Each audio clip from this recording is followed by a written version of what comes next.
রায়গঞ্জ বিজেপির বিশেষ বৈঠকে উপস্থিত বিজেপি স্টেট ইনচার্জ মঙ্গল পাণ্ডে। আসন্ন লোকসভাকে পাখির চোখ করে সমস্ত রাজনৈতিক দলের প্রস্তুতি তুঙ্গে, কেউ কাউকে 1 ইঞ্চি জায়গা ছাড়তেও নারাজ।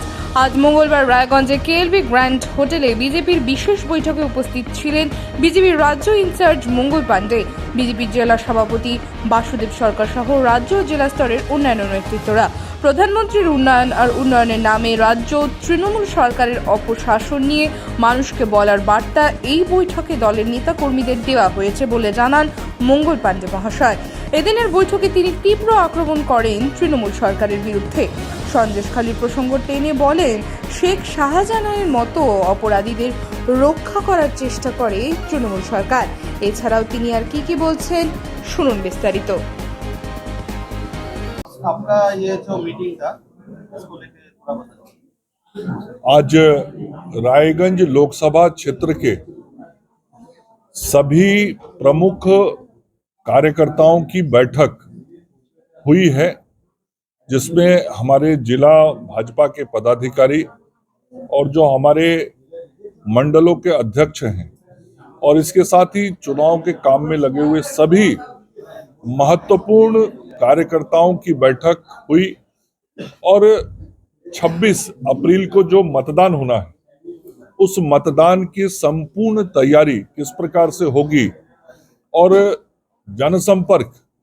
जनसंपर्क में नरेंद्र मोदी जी की सरकार ने इस देश के मान सम्मान, स्वाभिमान और विकास को किस प्रकार से आगे बढ़ाया है, उसको जनता तक पहुंचाना, और ममता बनर्जी जी की सरकार ने किस प्रकार से बंगाल का नुकसान पहुंचाया है, बंगाल के मान सम्मान और स्वाभिमान को चोट पहुंचाया है, और अपराधियों और भ्रष्टाचारियों के हाथ में किस प्रकार से बंगाल की सत्ता और बंगाल की प्रशासन को रख दिया है। इन सारे विषयों पे कार्यकर्ता अगले 24 अप्रैल तक, जब तक चुनाव प्रचार चलेगा, उस समय तक जनता के बीच सारे विषयों को लेकर जाएंगे। और सभी कार्यकर्ताओं में बहुत उत्साह था और सभी को यह विश्वास है कि पिछली बार जितनी मतों से रायगंज लोकसभा हम जीते थे, उससे दुगने मतों से इस बार जीतेंगे, क्योंकि रायगंज लोकसभा में नरेंद्र मोदी जी की लोकप्रियता भी 2019 की अपेक्षा 2024 में बहुत बढ़ी हुई है। संदेशखाली में फिर से एक हमला हुआ है। पुलिस इसमें 3 लोगों को अरेस्ट किया है, वो तीनों ही तृणमूल कांग्रेस का है। देखिए, मैंने अभी कहा, संपूर्ण पश्चिम बंगाल में अपराधियों का और भ्रष्टाचारियों का राज है, और ये अपराधी और भ्रष्टाचारी टीएमसी पार्टी के हैं। चूंकि आज सत्ता टीएमसी के पास है, मुख्यमंत्री माननीय ममता बनर्जी जी हैं, और टीएमसी जो सत्ता में बैठी हुई है और जो माननीय मुख्यमंत्री जी हैं, वो अपराधियों को अपने शासन और प्रशासन के द्वारा संरक्षित करवाती हैं। ये बंगाल की जनता ने एक बार नहीं, कई बार देखा है, और उसके दुष्परिणामों को भी बंगाल की जनता ने झेला है। संदेशखाली में जो घटना घटी और मां बहनों के सम्मान पे जो चोट पहुंचा, उसका गुस्सा पूरे पश्चिम बंगाल के हर मां बहनों के दिल में है। और वो घटना भी तभी घटित हुई थी जब टीएमसी की सरकार ने शेख शाहजहां जैसे टीएमसी के नेता जो अपराधी हैं, उनको संरक्षण देने का काम करती रही, और अब उनकी गिरफ्तारी के बाद भी उनको बचाने के हर संभव प्रयास टीएमसी सरकार के द्वारा न्यायालय तक जाके करने का काम किया गया। तो हमेशा यहाँ का जो शासन और प्रशासन है, वो स्वाभाविक रूप से टीएमसी के दबाव में रहता है और इन अपराधियों के खिलाफ कार्रवाई नहीं कर पाता। अपराधियों का मनोबल बढ़ता है और अपराधी आम लोगों के ऊपर विभत्स घटनाओं को अंजाम देते हैं और उनके मनोबल बढ़े रहते हैं।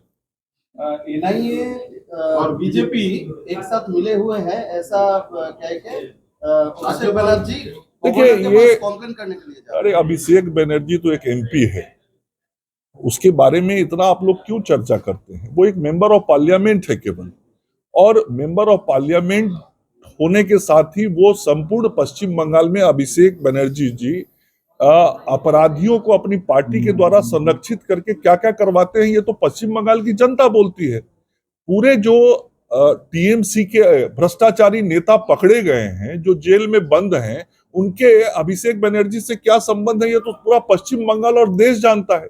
तो जो ऐसे लोगों को संरक्षित करता है, वो ऐसी बातें कैसे कह सकते हैं? और जिस भी एजेंसी की बात होगी, ये सारी एजेंसियां आपकी भी जानकारी के लिए और देश की भी जनता जानती है, ये इंडिपेंडेंट एजेंसीज है। तो क्या इंडिपेंडेंट एजेंसी जो देश के अंदर काम करती है, उनके काम को रोक दिया जाए, भ्रष्टाचारियों को भ्रष्टाचार करने दिया जाए, अपराधियों को अपराध करने दिया जाए, जो घटनाओं को अंजाम दे रहे हैं उनको घटनाओं को अंजाम दिया जाए, उस पर कोई कार्रवाई नहीं हो? अभिषेक बनर्जी यही चाहते हैं कि पश्चिम बंगाल, मेरी बात सुन लीजिए, अभिषेक बनर्जी यही चाहते हैं कि जो भ्रष्टाचारी है वो भ्रष्टाचार करता रहे, जो अपराधी है वो अपराध करता रहे, और उस पर यदि कार्रवाई होगी तो ये हल्ला करेंगे। हल्ला इसलिए करेंगे कि ये उनको पोषित करते हैं, संरक्षित करते हैं।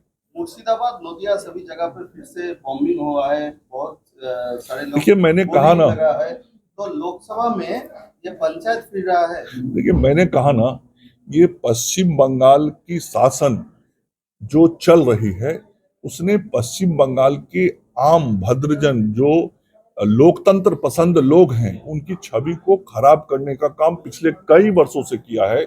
और इस देश के अंदर जो पश्चिम बंगाल की आम जनता, शांति प्रिय जनता, लोकतंत्र का सम्मान करने वाली जनता है, उनकी भावनाओं के विपरीत यह सरकार काम करती रही है। और फिर इस चुनाव में जब लग रहा है कि बहुत बुरा पराजय होने वाला है टीएमसी का, तो ये इस प्रकार के घटनाओं से लोगों में भय पैदा करना की चेष्टा करते हैं। लेकिन मैं ममता दीदी को भी और अभिषेक बनर्जी को भी बताना चाहता हूं कि लोकतंत्र में जब जनता जाग जाती है तो किसी नेता का नहीं चलता है। और पश्चिम बंगाल में लोकतंत्र को मजबूत करने के लिए पश्चिम बंगाल की जनता जग चुकी है। धन्यवाद। इस जिला का क्वेश्चन है, जो विश्वजीत लाहिरी जिसको आपने सस्पेंड किया था, उसको आप दल में वापस लिया।